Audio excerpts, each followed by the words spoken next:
Supplemental dental policy. Today, we're going to learn how to submit a supplemental dental policy with Cigna. First, we will enter the username and password that we previously created. Then we'll begin with the first step, which is entering the zip code, followed by the date of birth, starting with the month, then the day, and finally the year. After that, we select whether the client is male or female. Next, we click on the green bar, and that will display all the available policies for this client, depending on their age and zip code.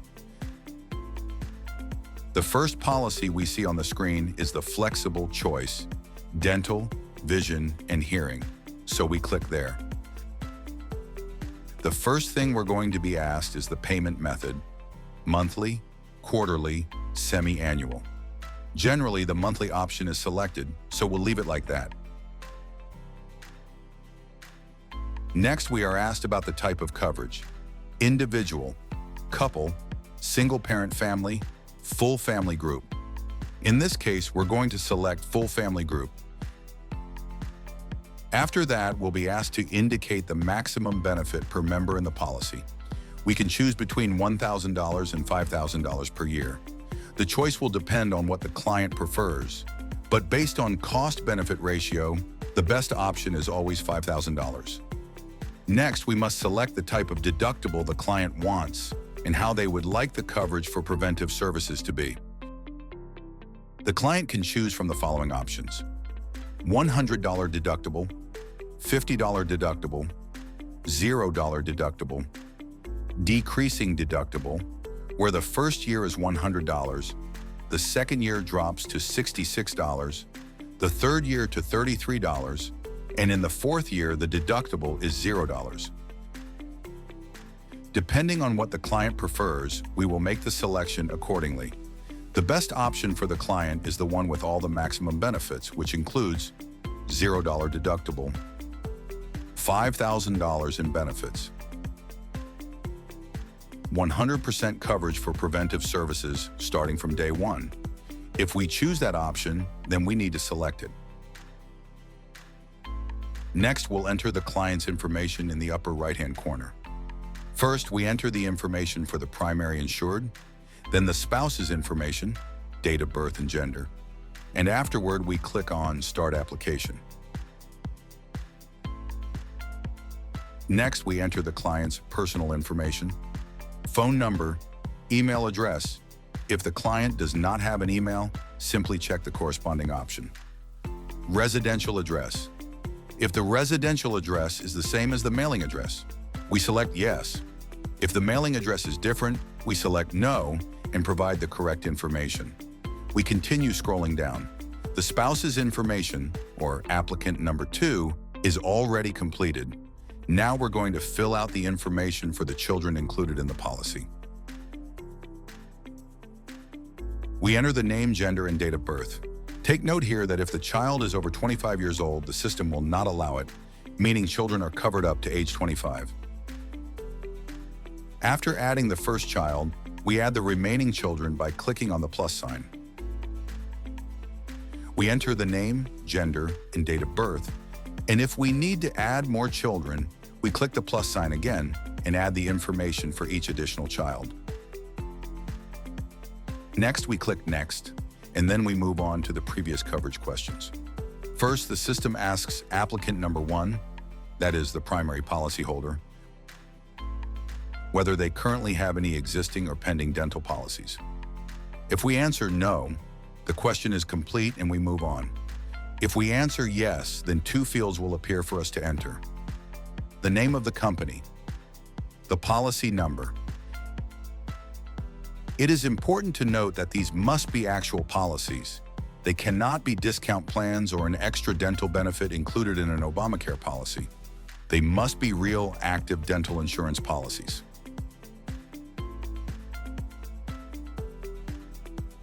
If that's the case, then we enter the name of the company and the policy number. After that, the system will ask whether the policy we just listed is being replaced by this new application. If we answer yes, then the client must complete a replacement notice. That means they must confirm in writing that they want to replace their current policy. Why is this information important? It allows the client to eliminate the waiting period for Class 3 services. Class 1 and Class 2 dental services have no waiting period. The only services that, under our policy, do have a 1-year waiting period are Class 3 services, which are considered major procedures. If the client has a previous policy that has been active for more than 1 year, then the waiting period for Class 3 services is waived. So we're going to select No here in order to continue. We select Number. Then the same question is asked for applicant number 2. We will also choose No to continue. After that, we click on Next. Next, the system asks whether the payer is someone other than the insured person. Generally, the answer is no, but if we select Yes, the system will request the payer's information. It's important to note that the payer must be a direct relative of the client, that is, someone with an insurable interest. In this case, we will select No. Now we move on to the billing information section. The first question again is whether the payer is someone other than the insured. If we select Yes, we must enter the information of the person who will be responsible for paying the policy. This person must be a direct relative of the client. If the payer is the same person as the client, we select No. Next, we are asked to provide the bank account information. First, the routing number. We'll enter a routing number to continue. Then, the type of account, which can be O checking a savings 3. Next, we enter the account number. After that, we choose the date on which the client would like the policy payment to be withdrawn. The client can choose any date between the 1st and the 28th of the month. Then the system asks a few questions directly to the client.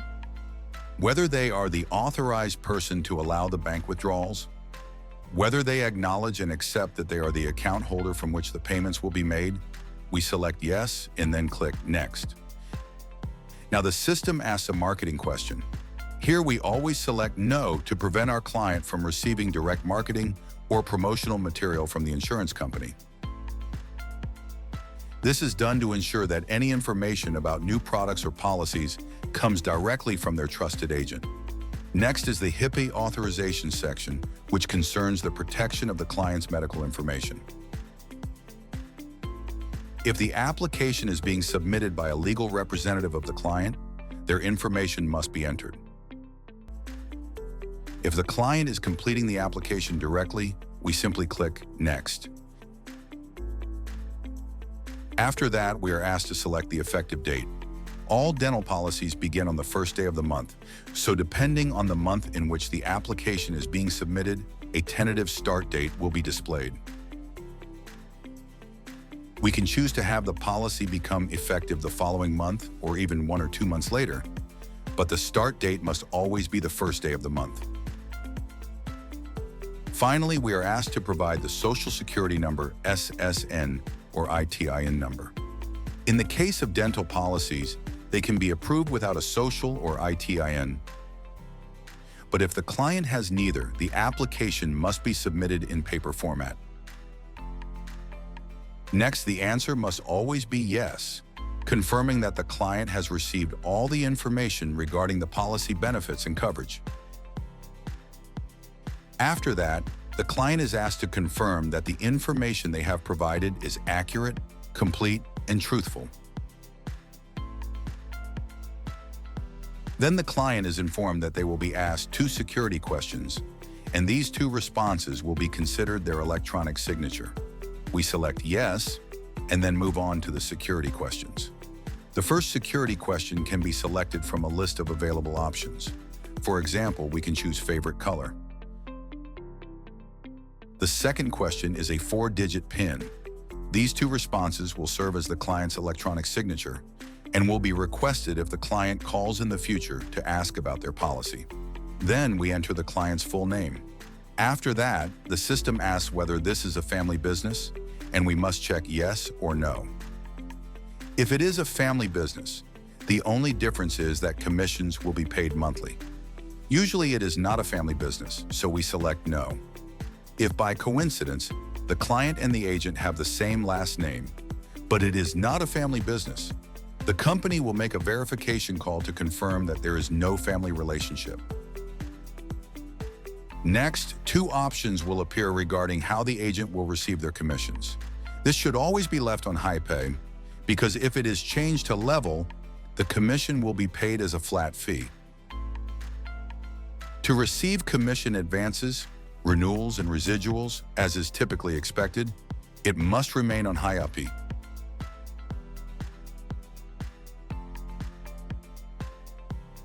To finish, we enter the state license number corresponding to the state where the policy is being submitted. Afterward, the system asks whether we would like to upload documents electronically. If we answer yes, the upload option will be enabled. If we answer no, no additional documents are requested. Finally, once everything is completed, we click on Submit to send the application. However, since this is only an example, we're going to click on Save. And with that, the process of issuing a supplemental dental policy is complete.